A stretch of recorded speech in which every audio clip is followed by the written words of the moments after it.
bad credit can mean a lot of things, but when is bad credit good and when is it actually bad? We got the answer with Maureen starting right now.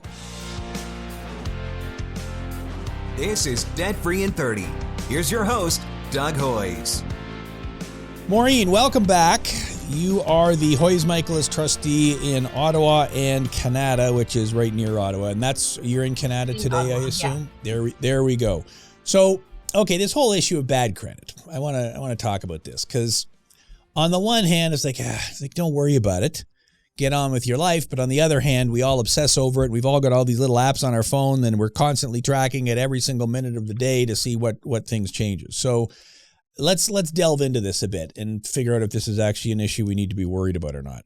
So let's start off by talking about what is bad credit. How would you define bad credit? Well, bad credit, how would I define that? It's if you have too much debt that's high interest, you have too much debt that you can't afford to pay back, and then all of a sudden you're not making your minimum payments or only making your minimum payments, and then you have bad credit. Yeah, and I guess I would define it as I wanted to borrow some money and I couldn't. Right. You know, and now, of course, all the things you said would lead into that. I've got so much debt that I can't qualify for a loan. I'm over my limits. I've got too much utilization, whatever.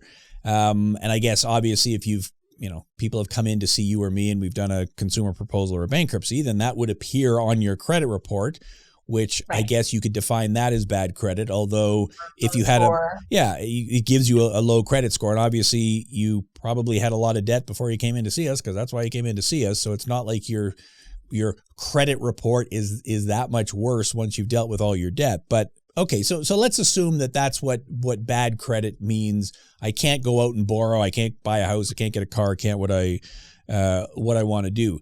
Is it worse to have bad credit because you owe too much? Or is it worse to have bad credit because, I went through a bankruptcy or proposal, I don't have any debt now, but now there's a note on my credit report that says I did a bankruptcy or proposal? Is one worse than the other, or are they both, practically speaking, pretty much the same? Well, I would say that having bad credit because you have too much debt is much worse because you're obviously in a point of complete stress because you have this looming debt over you and you won't be able to get new credit if you have too much debt. If you have assets, those assets are at risk until you deal with that debt. And you're paying a lot of interest on that as well. So I think having bad credit because you owe too much money is far worse than having bad credit because you cleared the slate. Right? Yes, you may clear the slate and have bad credit because you did that, but you have an opportunity to rebuild. Whereas if you just have bad credit because you have too much debt, you can't rebuild. No one's going to keep giving you more credit. You're just stuck. And I would agree with that. I guess, is it worse to have a sore jaw because I've got this really bad tooth that needs to have treatment, or is it worse to have a sore jaw because I went to the dentist and they pulled out my tooth and it'll be sore for a couple of days, but then it's going to get better? Well, I guess it's sore in either case, but I would argue that I've actually dealt with the problem now. It's not going to recur. If I've done a bankruptcy or proposal, well, my debts are gone. So, okay, there's still a note on my credit report and I got to do some rebuilding to get back where I was, but all the debts are gone. I've actually dealt with the underlying issue and therefore I'm better off long term. Okay, so that's enough preamble. Let's get to the main question here. Is it the end of the world to have bad credit? Whether it's because you got too much debt or because you've gone through a bankruptcy or a consumer proposal. I mean, is that the end of the world? Why is it? Why is it not? What are your thoughts on the main topic today? I don't think it's necessarily world ending for someone to have bad credit. It really depends on why you have bad credit. Some people are really well off and they don't really need credit, so they have bad credit, but what do they care? They are really well off. So we want to remember that we can always improve our credit, right? So that's something. So just because you have bad credit now doesn't mean you can't fix it later. So it's not world ending because you have bad credit Well, now. you made a couple of good points there. So let's dig into that. So your pal, Warren Buffett, I think you're good pals with him. He's a very Super rich close. guy. I have no idea what his credit score is, but my guess is it isn't perfect because the guy probably hasn't had to, borrow any money on his credit card in 70 years. So he doesn't have much in the way of credit history, because if you've got $1 billion in the bank, you don't care about your credit score. You're paying cash for everything, and it doesn't matter. So I guess if you have a less than, perfect credit score, 880, 890, 900, whatever perfect is these days, because you've got $1 billion in the bank, who cares? So I would agree that in that scenario, it doesn't matter what your credit score is, who cares? Your other point, I think, is much more important, and that is whatever your credit score is today, it can always be improved.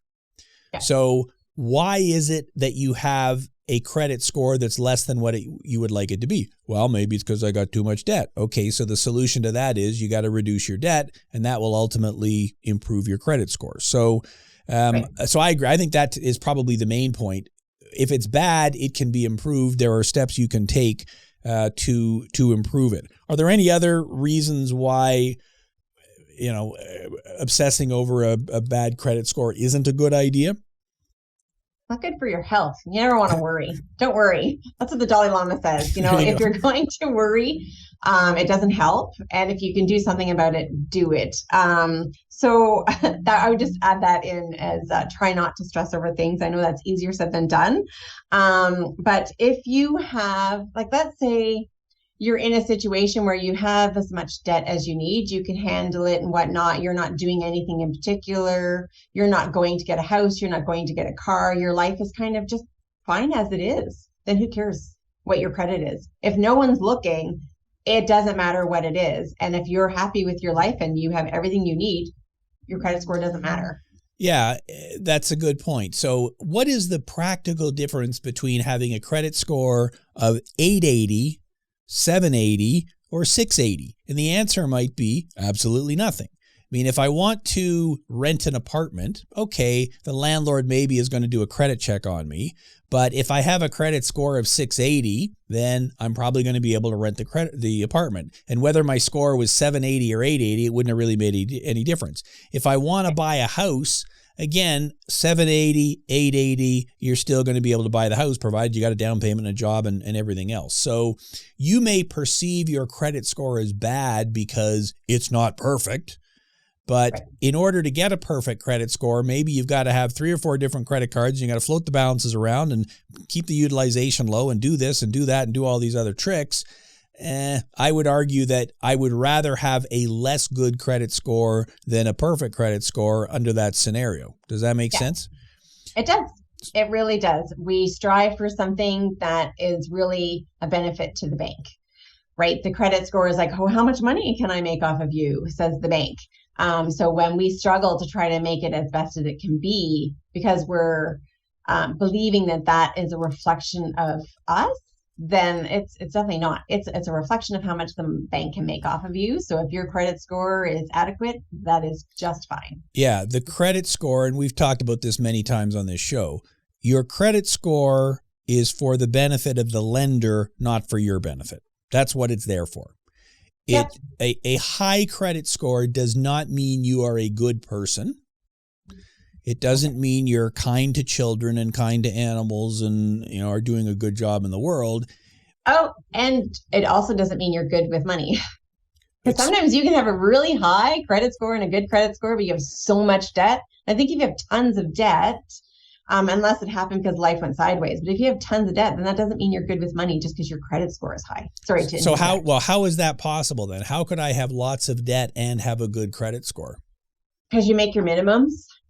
You keep making the minimums, and all your payments are made. You're still using your credit card. Everything looks fine. You might have a low utilization, but that's only one part. of that credit score. So you can have a really good credit score and still have lots of debt. So the banks love that. Which is exactly right. Money. That's why the banks love it, because, hey, look, this is a person who can pay all the interest we want to charge them. So you're right. You take two scenarios. We got one person who has one credit card with $1,000 limit and they never use it unless it's like a real emergency. And then you got somebody else who has 5 credit cards, each with a $10,000 limit. And they always carry a balance of $1,000 on each one. So their utilization is 10%. That's pretty low. They've got a really high authorized limit, so that helps their credit score. They always make their payments on time. That second person would have possibly, there's other factors, but that second person may have a higher credit score than the person with only the one credit card. And that person with the one credit card with $1,000 limit might have $10,000 in the bank. But of course, the amount of money that's in the bank doesn't show up on your credit report. It's a credit report, not an asset report. So I agree. You start focusing on, I got to get my score higher, and you end up doing things that may be stupid, like taking on more debt and trying to play with utilizations and that just to get your credit score higher. And it ends up backfiring on you because, great, you got a higher credit score, but that may just mean you can get into more trouble. So what then? But the flip side of all this is the reason we care about credit scores is, well, I might need to borrow some money. I might need to finance a car. I might want to buy a house. Maybe I do want to get a better apartment. So is there some kind of minimum credit score I should shoot for, or is it different in everyone's case? Like, what do you say to someone who comes in to see you and says, well, I got a really high credit score, but I got all this debt. I don't really want to do a proposal to deal with my debt. What's the advice you give someone in that scenario? So that I definitely talk through the numbers, because we do hear that a lot. Like someone called in, I have a lot of debt, I can't pay it off. It's going to be here forever, but I don't want to do this. And it's like, well, why? Like, this proposal will give you a clean slate. Yes, it will impact your credit score. It will look worse than what you have now, but you will be debt free. You won't be paying tons of interest. If you keep paying your minimums, you've paid back your principal like probably 2, 3 times, 4 times over before it's actually paid off, if you can get it paid off. So it's possible to rebuild. And sometimes it's so much better it's like having a rotting house, right? You just strip the foundation, build up a new foundation, and you're going for gold this time, right? And that's what that bankruptcy proposal process does. So if someone's coming in saying, oh, I don't want to do this, I have too much debt, but I don't know how to move forward, tear down the foundation, rebuild. And we have an amazing course. Actually, you're in it. Yes, you might know about it's a fantastic course. You're correct. But it is great because it's simple, it's straightforward. You get a good credit score with and you don't carry debt. Like, you want to be credit worthy without debt. And that's what that course helps you provide. And, a proposal in a bankruptcy is not correct in all situations. And I'm happy to send people away if it's not right for them. But if someone comes in and they're struggling, the score can't be the deciding factor. It has to be what's best for your overall financial health and mental well-being. Yeah, you got to look at the big picture. So, yeah, and I agree with that. I think, why are you obsessing over your credit score? Well, because I want to rent an apartment. Okay, so what kind of credit score do you need to be able to rent an apartment? Not 900, not 800, probably not even 700. So I don't object to doing things to rebuild and improve your credit score to get you to the point you want to be.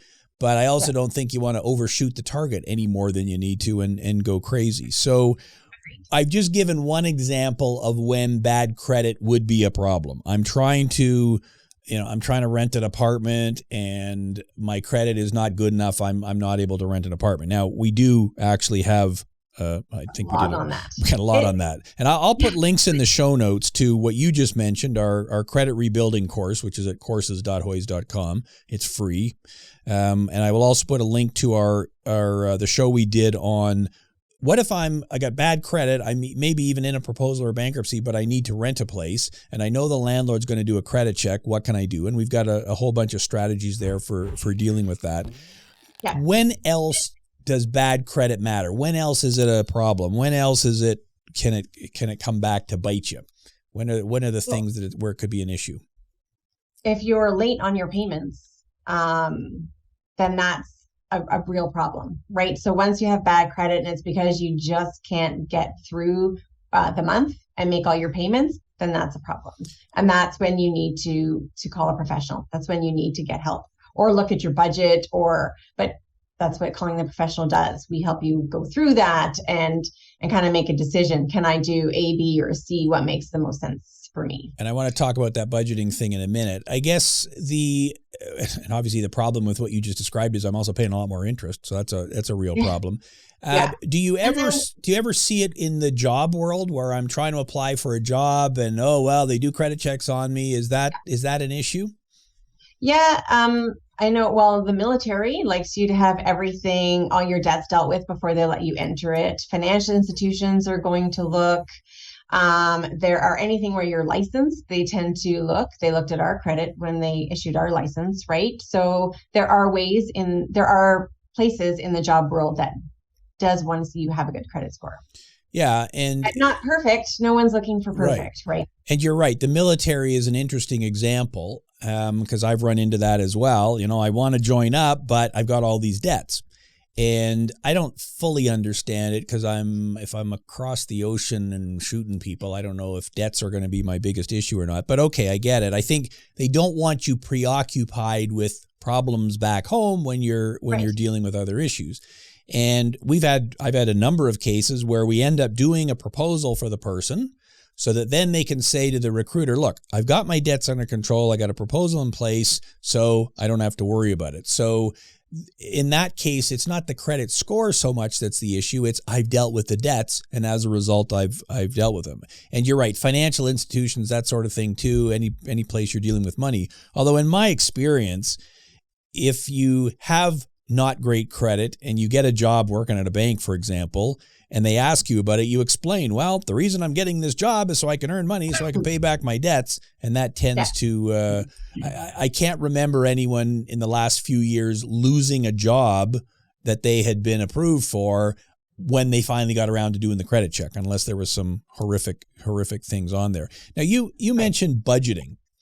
So I'm curious then, in terms of real world stuff, someone comes in to see you, they're, worried about their credit rating and what's going to happen and all this. How does budgeting factor into that? Is it, tips you're able to give people that help them get out of it? Like how does that relate to what we're talking about today? Well, oftentimes, I guess the best way to explain it, most of us wake up, spend money, go to bed, wake up, spend money, go to bed. Right. And then we kind of look at the end and say, oh, I'm short this month. Okay, I'll use my credit card to kind of get through. I'm not sure what happened. So budgeting helps us bring everything to our awareness so we can make a conscious choice. And you can be as detailed or as high level as you want. You do have to take some time to make at least an analysis. But once you have data, you can make informed decisions. So then the budget, you can say, okay, you know what? I realize I'm spending way too much money on, like, I've talked to some people, they spent $400 a month on Starbucks, right? So we annualize that and said, hey, that's a lot of money over the year. And you want to buy a house. If you didn't go to Starbucks and you maybe spent 1 month of Starbucks on a Keurig and then the rest of it you put aside, you will have tons of money in savings for that house. And I hate to use that whole standard of stop buying coffee. To me, whatever is valuable to you, if you can afford it, as long as you have savings, do whatever you need. Your budget needs to reflect you, but it needs to make sure you're within your limit. So budgeting can be very freeing because it allows you to make choices that are best for you and you know where your money's going. So this show clearly is not sponsored by Starbucks, but if anybody from Keurig wants to give me a call, then maybe they can sponsor the show then. So, okay. So your point is you're not opposed to people spending money. We've all got to live.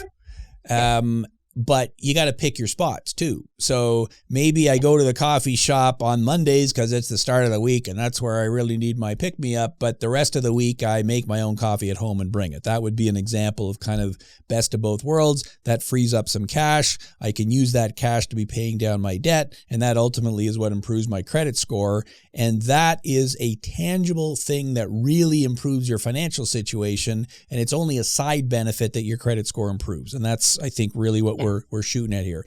Now, what if I was to come into you and say, you know what, I'd like to spend some money on two things.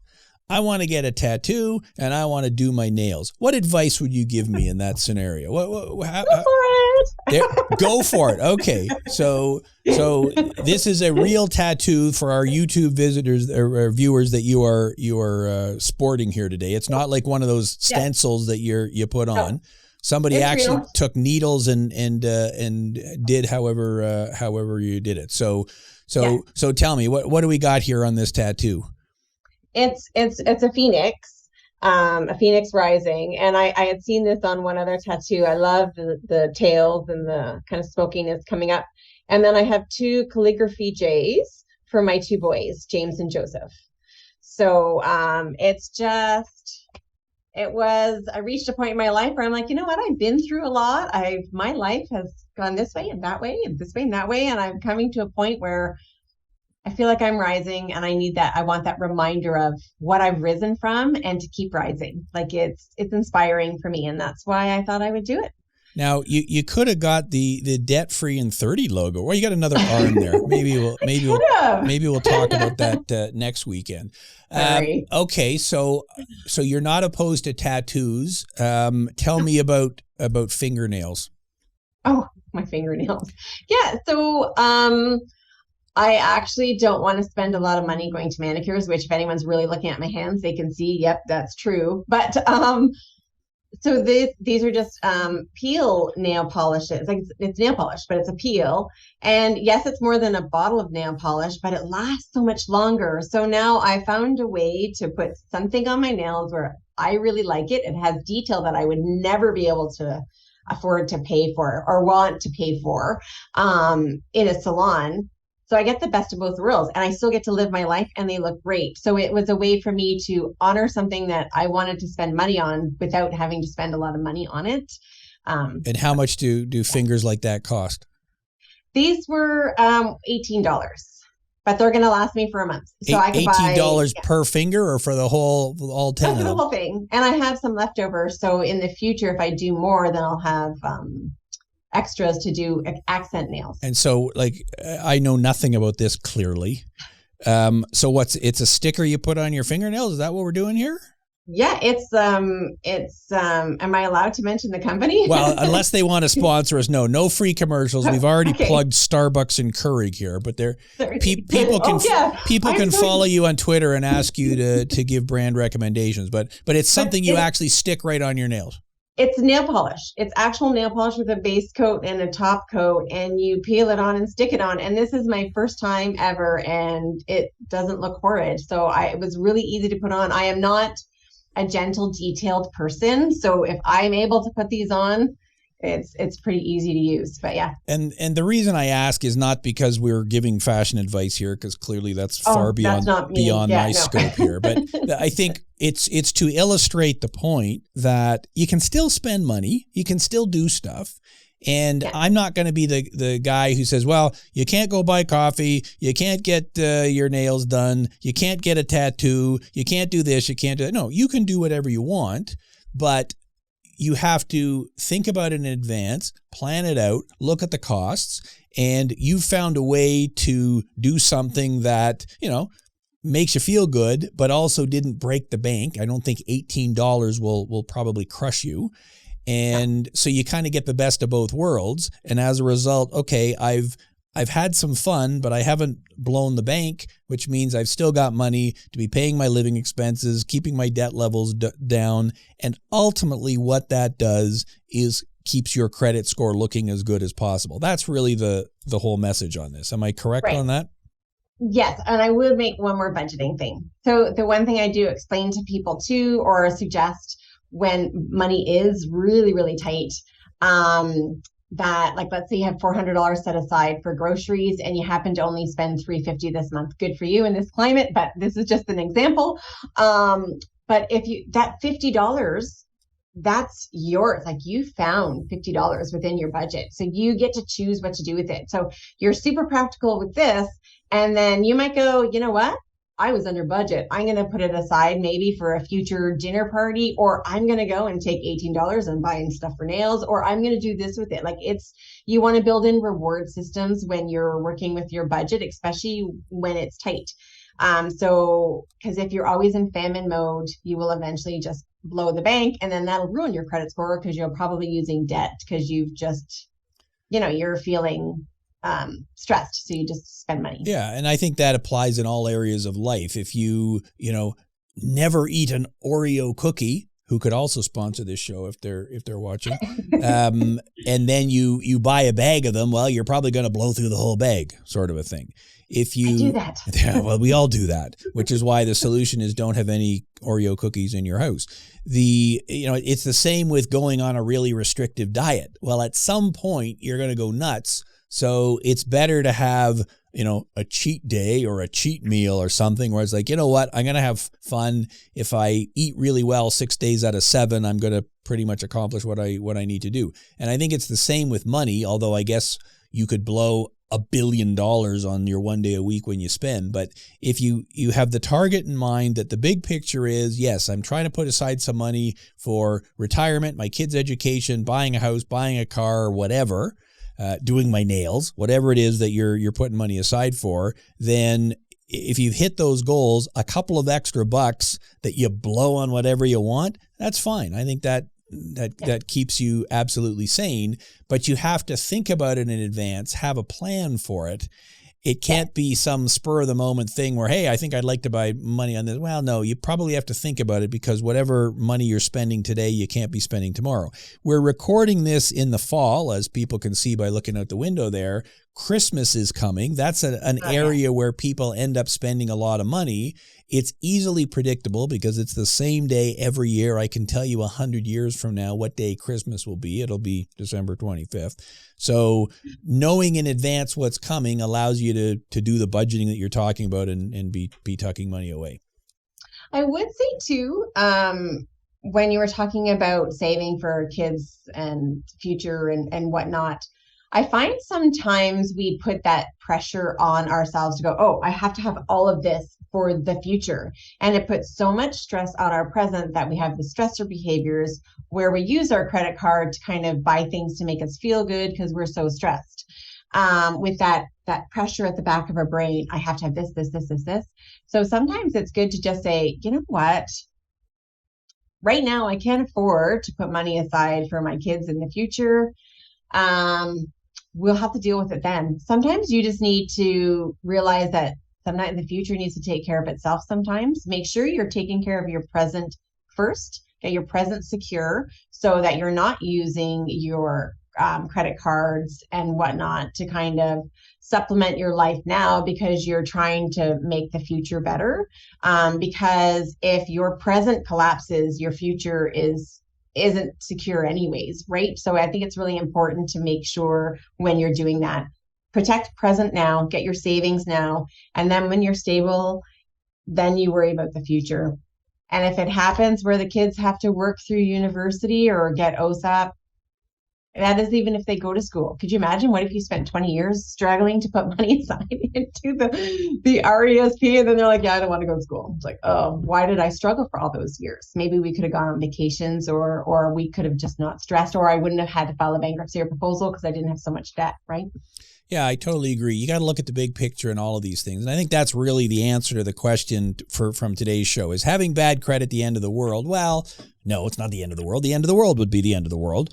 You got to look at all the different factors. Yes, it's nice to have a good credit score because that will help you, achieve some of your objectives in life. But it's also good to have money in the bank. It's also good to have a couple of bucks that you can spend on yourself. Like you say, you can go on vacation, you can do stuff for your kids, your family, whatever.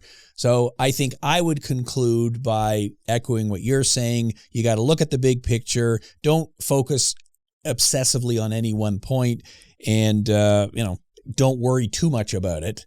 If you do the small things right, then the big things end up ultimately taking care of themselves. So my grandmother used to say, sorry. And, well, there you go, and I'm sure she would echo what I have said as well. So there you go, Maureen. Thank you very much for being here today on the first ever Tattoo and Nails episode of Debt Free in 30. So if people want to know how to get their nails thing, you can follow Maureen on Twitter and send her a message, and she'll tell you. She can also give you budgeting and credit advice too, if that's what you're looking for. So excellent. Thank you very much. That is our show for today. I will put links in the show notes to what we talked about, the show we did on how I can rent when I got bad credit, the courses.hoys.com link to our credit rebuilding course, and the other information we've talked about. And if you're watching this on YouTube, which hopefully you did because it was a visual show today, then please like, subscribe, do all those things to make the algorithm distribute this show to as many people as possible. We are also available as an audio podcast on Spotify, Apple Podcasts, Google Play, whatever, all the different podcasting platforms. Just subscribe to Debt Free in 30. You'll get the new show every Saturday morning. That is our show for today. For Maureen Parent, I'm Doug Hoyes. Thanks for listening and watching. Until next week, that was Debt Free in 30.